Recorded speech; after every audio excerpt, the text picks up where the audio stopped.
KPM.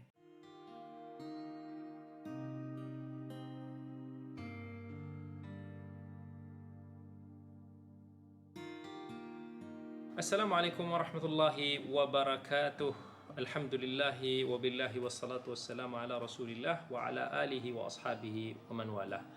Alhamdulillah, pada hari ini kita bertemu lagi untuk kita sambung lagi rentetan daripada episod yang lepas, iaitu dalam episod yang lepas kita ada berbicara tentang mahabbatullah ataupun kecintaan Allah. Jadi kita akan sambung lagi pada episod kali ini dengan episod mahabbatur rasul, iaitu berkaitan dengan kecintaan Rasul. Tajuk macam ni pun juga panjang sebenarnya, tetapi insya-Allah apa yang penting, apa yang boleh kita manfaatkan, isi-isi yang terpenting. Baik, insya-Allah bila kita cakap tentang cinta. Cinta ni sebenarnya adalah satu kecenderungan hati. Kecenderungan hati yang kita serasi. Dan bila kita suka, kita akan, macam mana kita nak cenderung tu, satu melalui kita punya panca indera lah. So apa yang kita boleh rasa, apa yang kita lihat indah, apa yang kita dengar baik-baik, yang ini benda-benda yang akan buatkan kita cinta. Sebab tu kita suka. Sebenarnya cinta, kasih, suka ni istilah Melayu, tapi dia sama je, dia kecenderungan hati, sama ada lebih atau kurang. So kita suka makan, kita suka minum, kita sukakan kepada suara-suara yang indah dan merdu. Begitu juga kita sayang, kita suka kepada orang-orang yang baik-baik, kepada keluarga kita, dan fitrah kita ni kita akan suka kepada mereka yang sering memberikan kepada kita manfaat, kebaikan kepada kita. Sebab tu kita ni sayang kepada orang-orang yang baik pada kita. Contohnya keluarga kita, mak ayah kita, orang-orang yang kawan-kawan kita yang buat baik pada kita. So ini sudut-sudut yang boleh menimbulkan kecintaan di dalam hati kita. So apa yang bertepatan dengan diri kita ni akan membuatkan hati kita terpaut. Apa yang sebaliknya, begitu juga sebaliknya. Dan cinta juga boleh terhasil daripada ilmu ataupun pengetahuan. Lagi banyak kita mengetahui akan sesuatu, maka dia akan menjadi lebih kuat. Jadi manusia ni berbeza di dalam menyukai sesuatu ataupun seseorang berdasarkan kepada tahap pengetahuan mereka. Dan tak semestinya bila kita kata dia ni kenal ataupun dia tahu, maka dia mesti betul. Tak. Sebab knowledge seseorang ini boleh jadi berbeza di antara benar dan juga salah.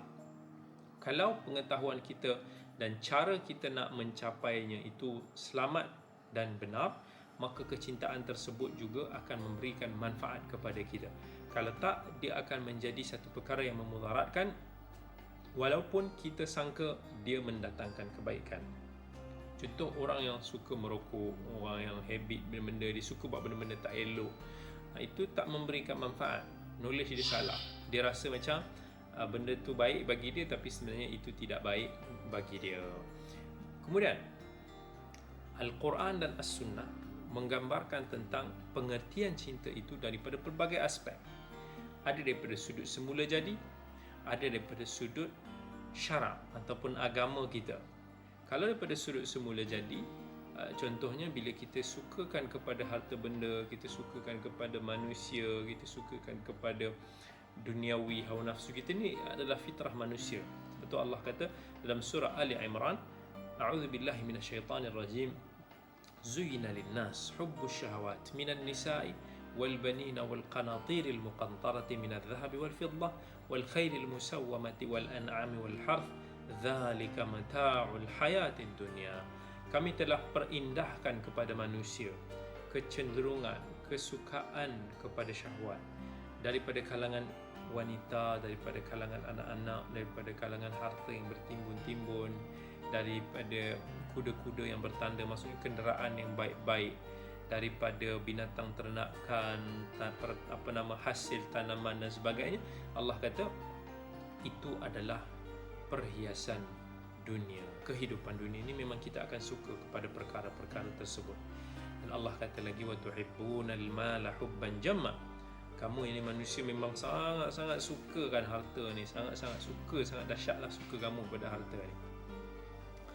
Dan Nabi SAW sendiri pun menyifatkan manusia ini, semakin dia tua, semakin dia membesar, dia akan suka lebih dahsyat lagi keinginan dunia. Sebab tu Nabi kata dalam hadis riwayat Bukhari, yakbaru ibnu Adam wa yakbaru ma'ahu ithnan, hubbul mal wa tulul umur.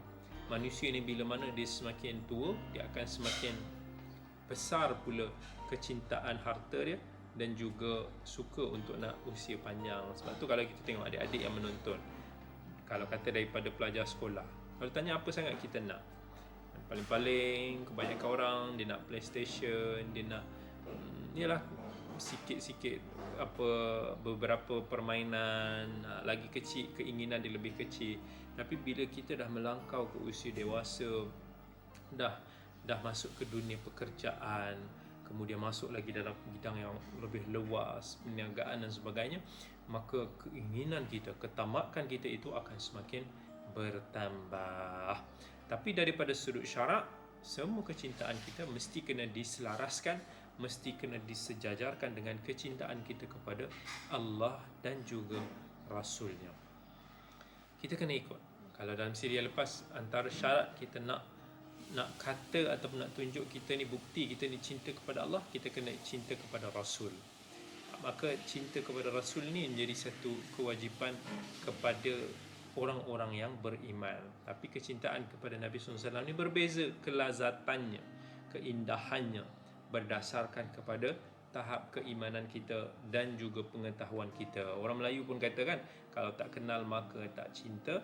Maka kita kena kenal dengan Nabi kita SAW, barulah kita akan dapat rasa kecintaan itu. Bila kita baca sirah-sirah Nabi, kita kenal sejarah hidup Nabi, perjuangan baginda, kemuliaan akhlak baginda, kebaikan baginda, semua ini, maka akan datang perasaan yang kita sayang kepada Nabi kita SAW. Dan cinta kepada Nabi kita SAW ni dia ada asas kepada ketaatan. Ketaatan ni tak semestinya terhasil daripada cinta, tetapi ketaatan merupakan syarat untuk meraih cinta syar'i. Cinta syar'i sejati, cinta yang menurut syarak dan agama kita. Sebab tu kita tengok ramai orang yang kaji tentang Islam, yang kagum dengan Nabi kita SAW, tapi dia tak beriman dengan Nabi. Itu bukan cinta syar'i. Selagi mana dia tidak beriman dengan Nabi kita SAW. Abu Talib sayang Nabi sungguh-sungguh, pertahankan Nabi, tapi kecintaan Abu Talib itu tidak mampu menghasilkan iman, sebab dia hanya berpaksikan kepada hubungan kekeluargaan ataupun asabiyah jahiliyah. Dia hanya defend Nabi, sayang Nabi sebab dia keluarga, bukan atas dasar iman dan juga agama. Didik TV KPM.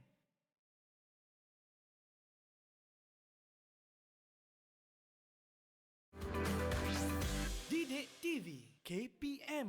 Kecintaan kepada Rasul, macam yang kita pernah explain dalam episod yang lepas, mesti kena ada kaitan dengan Allah Subhanahu Wa Taala, mesti kena saling melazimi di antara satu sama lain. Dan bila kita mencintai Nabi sallallahu alaihi wasallam, kecintaan kepada Nabi ni adalah simbol keimanan kita. Sepatutnya tak ada seorang Muslim ataupun mukmin yang langsung tak ada walau sekelumit sedikit daripada cintanya kepada Nabi sallallahu alaihi wasallam, walaupun sangat-sangat lemah. Dan seseorang itu tidak tergolong dalam kategori mukmin yang sempurna, sehinggalah Nabi sallallahu alaihi wasallam itu merupakan manusia yang paling dicintainya. Dan kecintaan tersebut mengatasi segala keinginan, mengatasi segala kehendak nafsu diri. Cuba kita renungkan, dalam situasi yang bercanggah kehendak diri kita dengan perintah Nabi SAW, kita tahu Nabi dah bagi tahu macam ni, tapi kita rasa kita nak buat kot lagu tu. Mana satu yang kita dahulukan?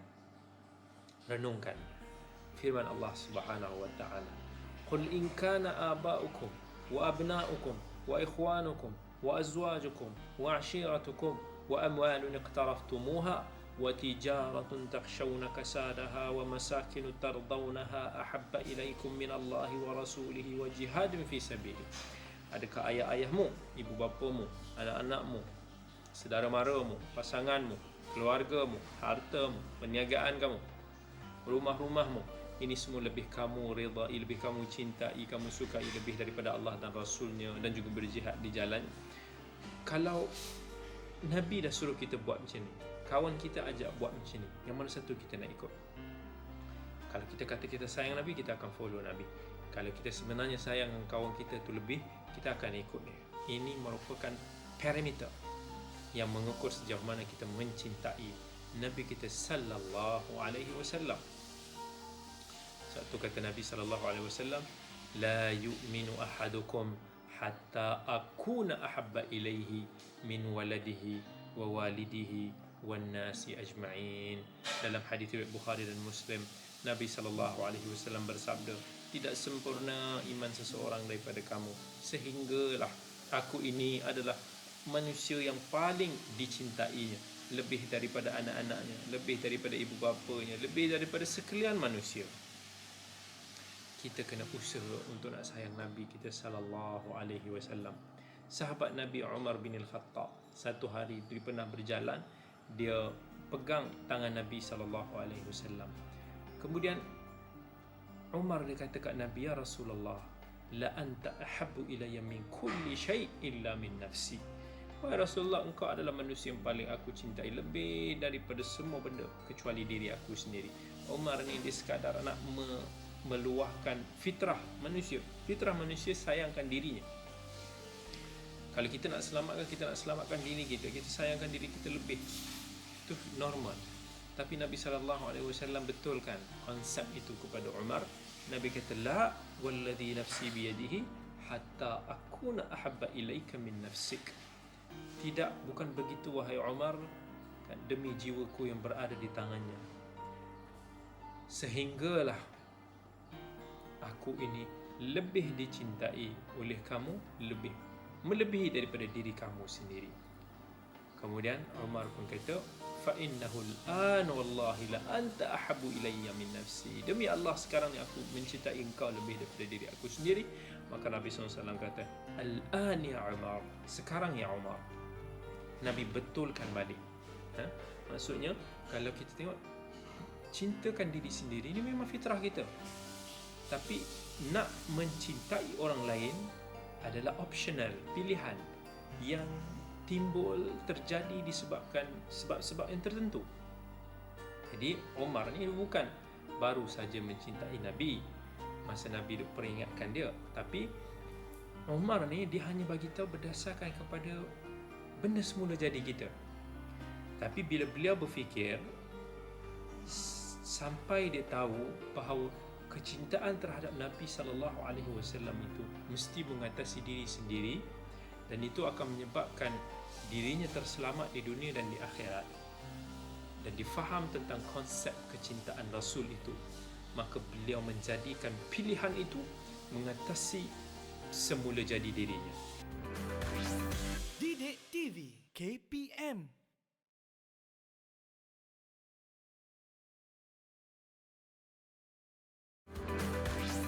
Didik TV KPM.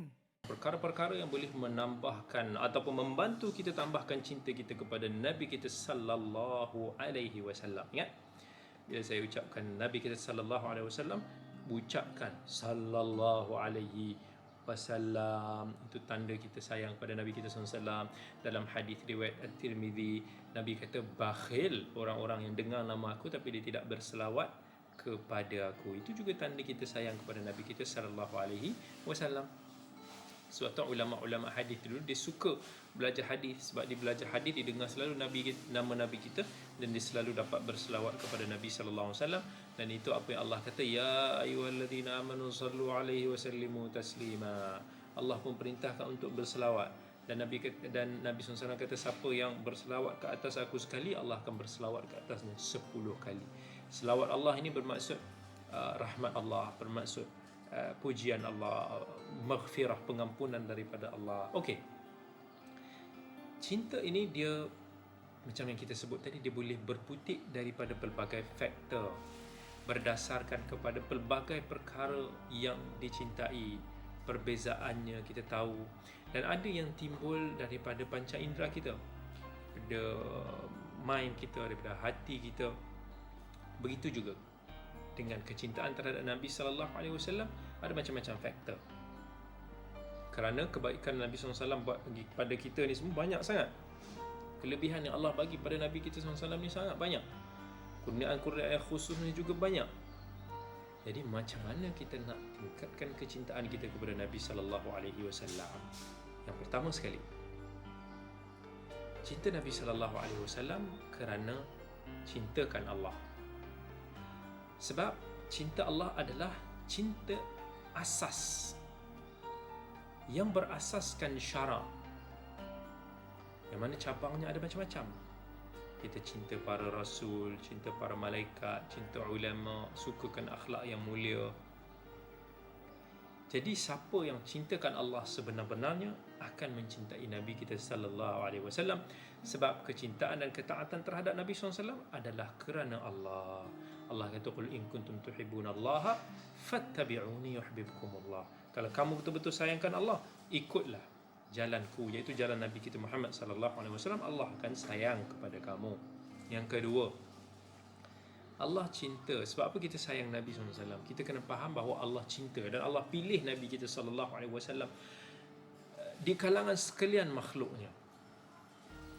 Kerana mencintai apa yang Allah cintai adalah kelaziman cinta kepada Allah. Allah telah memuliakan baginda ke atas semua manusia dan makhluk yang lain dengan menjadikan baginda sebaik-baik ciptaannya dan juga penutup kepada para anbiya. Antara bukti Allah sayang Nabi SAW, Allah kurniakan kelebihan kepada Nabi kita SAW lebih daripada para rasul sebelumnya. Antaranya dalam hadis riwayat Muslim, Nabi kata, aku ini dilebihkan daripada para anbiya dengan 6 perkara. Aku diberikan jawami'il kalim. Jawami'il kalim ni kata-kata yang ringkas tapi bermakna sangat, padat. Wa nusirtu birru'bi. Aku dibantu di dalam benda-benda yang aku takut. Wa uhillat lil ghanaim. Dihalalkan kepada aku harta rampasan perang. Dijadikan kemudiannya masjid-masjid ini, atau dijadikan tanah bumi Allah ini sebagai suci untuk kita bersujud ataupun salat. Aku ini diutuskan kepada manusia semua. Para nabi dulu diutuskan kepada kaumnya sahaja. Wa khutima biyan nabiyyun. Aku adalah penutup para nabi. Banyak lagi hadis-hadis Nabi yang menceritakan tentang kelebihan Nabi SAW berbanding para anbiya lain. Antaranya Nabi kata, ana sayyidu waladi Adam yaumal qiyamah. Di hari kiamat kelak aku adalah penghulu, pemimpin kepada manusia. Wa awwalu man yanshaqqu anhu al-qabr. Orang yang pertama sekali dibangkitkan daripada kubur. Wa awwalu syafi'. Aku orang yang pertama diberikan keizinan untuk memberikan syafaat. Wa awwalu musyaffa'. Dan juga akan di pohon syafaatnya diberikan syafaat. Banyak hadis-hadis kalau kita nak bicarakan tentang kelebihan Nabi SAW. Tapi antara kelebihan juga yang kita kena tahu bahawa Nabi dikurniakan sebagai nubuwah, kurniaan kenabian, dan juga tugas sebagai penyebar risalah. Allah kata, Allah yastafi minal malaikati rusula wa minan nas. Allah lah yang memilih para rasul itu. Yang ketiga, kelebihan Nabi SAW, Allah muliakan dengan Al-Quran. Allah bagi Nabi kita SAW Al-Quran yang merupakan sebaik-baik kalamullah. Walaqad atainaka sab'an minal mathani wal Quran al-azim. Antara kelebihan Nabi SAW, Allah berselawat kepada Nabi, malaikat berselawat kepada Nabi. Innallaha wa malaikatahu yusalluna 'alan nabi. Ya ayyuhalladzina amanu sallu alaihi wa sallimu taslima. Antara kelebihan Nabi SAW, baginda diangkat menjadi kekasih sebagaimana Nabi Ibrahim alaihissalam dalam hadis riwayat Muslim, innallaha ta'ala qad ittakhadhani khalila kama ittakhadha Ibrahim khalila. Allah telah melantik aku sebagai kekasih istimewanya sebagaimana Allah melantik ataupun mengambil Ibrahim itu sebagai kekasih istimewanya. Dan Allah jadikan Rasul kita ini sebagai rahmat kepada sekalian alam. Dalam surah Anbiya Allah kata, وَمَا أَرْسَلْنَاكَ إِلَّا رَحْمَةً لِلْعَالَمِينَ. Kami tidak utuskan kamu, wahai Muhammad, melainkan kamu adalah rahmat kepada sekalian alam. Kemudian antara cara kita nak mencintai Nabi SAW, kita kena sedar dan kita kena tahu bahawa Nabi SAW ni sangat sayang kepada kita, sangat bersungguh nak selamatkan umatnya. Sebab itu dalam Al-Quran surah At-Taubah Allah kata laqad ja'akum rasulun min anfusikum azizun 'alaihi ma 'anittum harisun 'alaikum bil mu'minina raufur rahim. Betapa Allah nak ingatkan kita, Nabi ni seorang yang sangat-sangat prihatin kepada umatnya, khususnya kepada orang yang beriman. Nabi usaha untuk nak sampaikan nikmat hidayah ini kepada orang Islam supaya kita boleh selamat dekat akhirat. Nabi cuba untuk nak memupuk perpaduan ulfah di kalangan kita. Nabi tidak mendoakan perkara-perkara yang tidak baik kepada umatnya secara general. Nabi kata dalam hadis Abi Hurairah riwayat Muslim, likulli nabiyyin da'watun mustajabah fata'ajjala kullu nabiyyin da'watahu. Setiap daripada para nabi ni ada doa yang mustajab, tapi para nabi ni dekat dunia lagi dia dah doakan. Wa inni ikhtaba'tu da'wati syafa'atan li ummati yaumal qiyamah. Aku simpankan momen doa mustajab aku ini sebagai syafaat kepada umat aku di hari akhirat. Fahiya na'ilatun insyaallah man mata min ummati la yusyrik billahi syai'a. Semua orang akan dapat, orang yang beriman akan dapat, mereka yang mati dalam keadaan tidak menyekutukan Allah.